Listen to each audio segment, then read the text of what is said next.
A few weeks ago, Orico sent me out this cool USB hub, which allows you to put an SSD inside.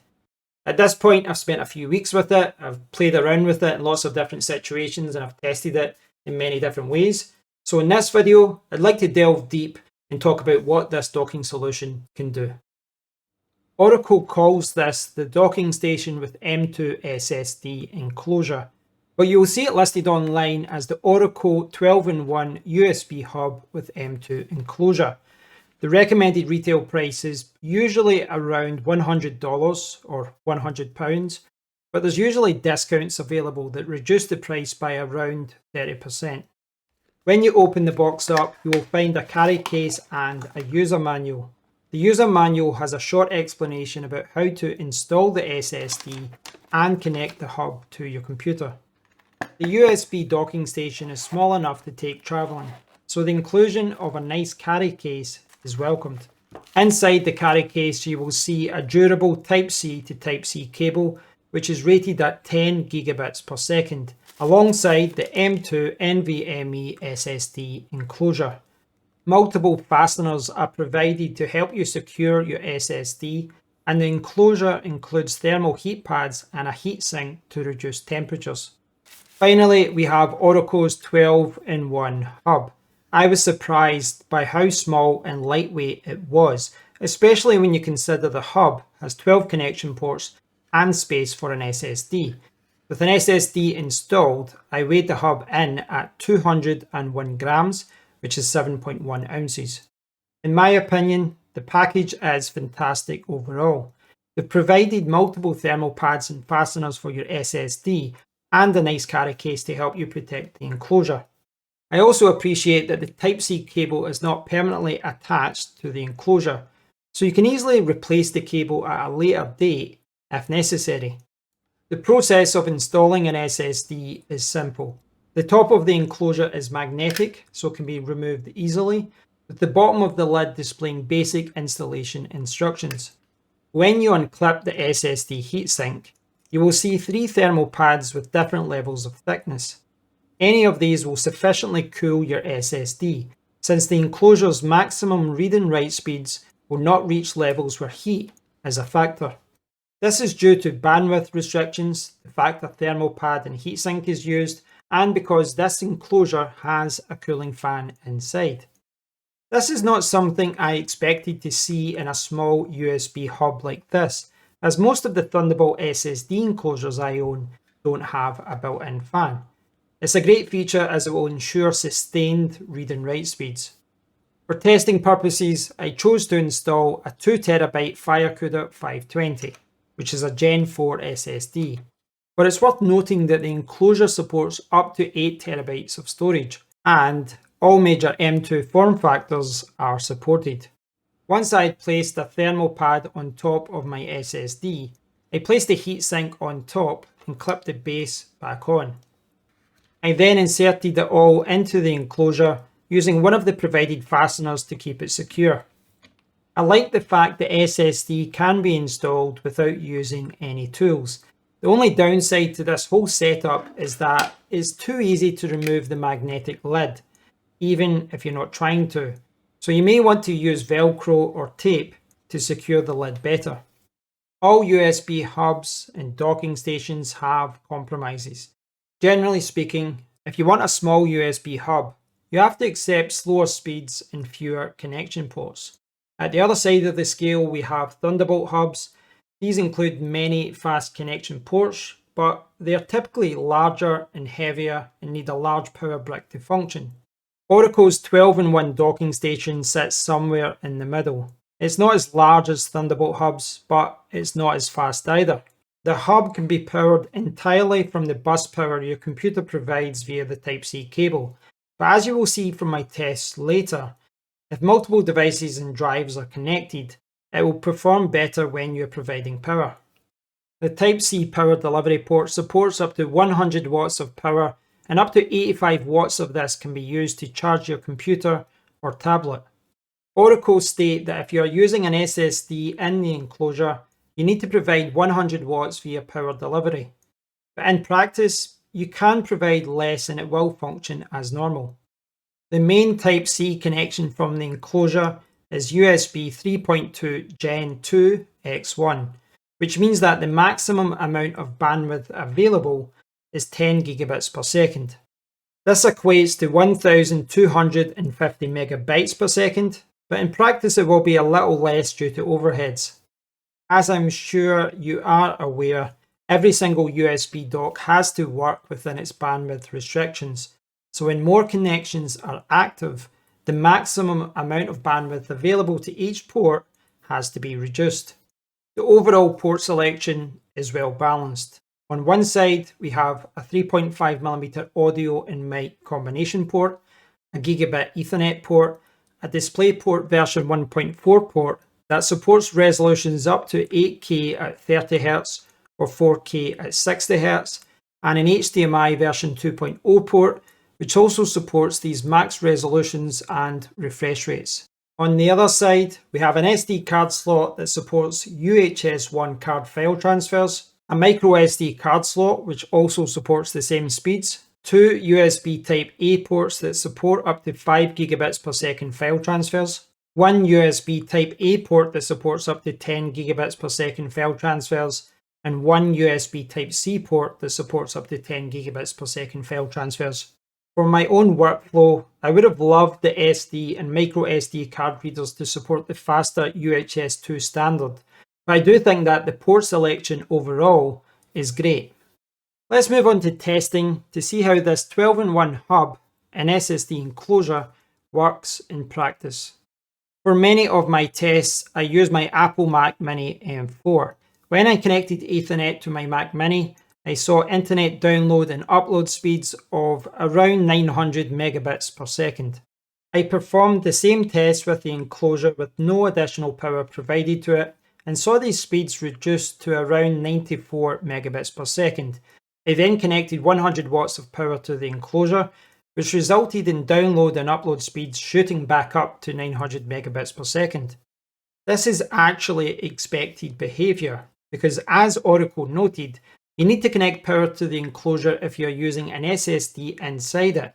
This is because the Type-C connection from your computer doesn't provide enough bus power for the SSD fan, and all other connections.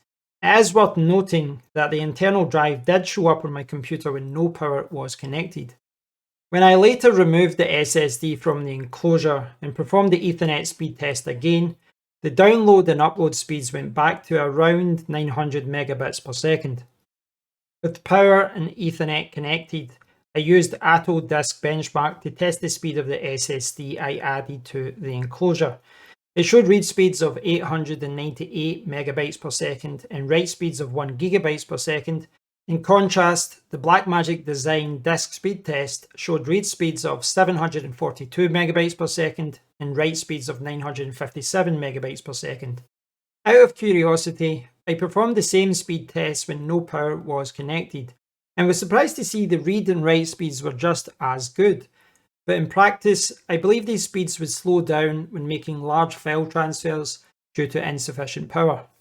Next, I connected a Thunderbolt SSD enclosure to the Type-C port that supports 10 gigabits per second file transfers. Atto showed read speeds of 912 megabytes per second and write speeds of 1 gigabytes per second, whilst Blackmagic Design showed read speeds of 724 megabytes per second and write speeds of 943 megabytes per second. This highlights that you can get the same read and write speeds from external SSD enclosures you connect to the Type-C port as you can from the internal SSD drive. For my card reader tests, I used a UHS-1 micro SD card, an SD card, and my Sony Tough SD card, which uses the faster UHS-2 format. Both Atto and Blackmagic Design showed the read and write speeds of my micro SD card at above 80 megabytes per second. The read and write speeds for the SD card were slower, but that was to be expected as that's not a great memory card. Unfortunately, my Sony memory card, which is UHS-2, didn't work with the docking station's SD card reader. As a workaround, I connected the card to the enclosure using my Type-C UHS-2 card reader. With this test, Atto showed read speeds of around 282 megabytes per second and write speeds of around 151 megabytes per second, whilst Blackmagic Design showed read speeds of around 252 megabytes per second and write speeds of around 264 megabytes per second. These results highlight how much quicker UHS-2 memory cards are, and also how inaccurate Blackmagic Design speed tests can sometimes be, as it reported write speeds that the card is simply not capable of doing. In order to test the DisplayPort and HDMI connections, I connected my Mac Mini and my Dell Windows laptop up to two monitors, using the Orico 12-in-1 hub.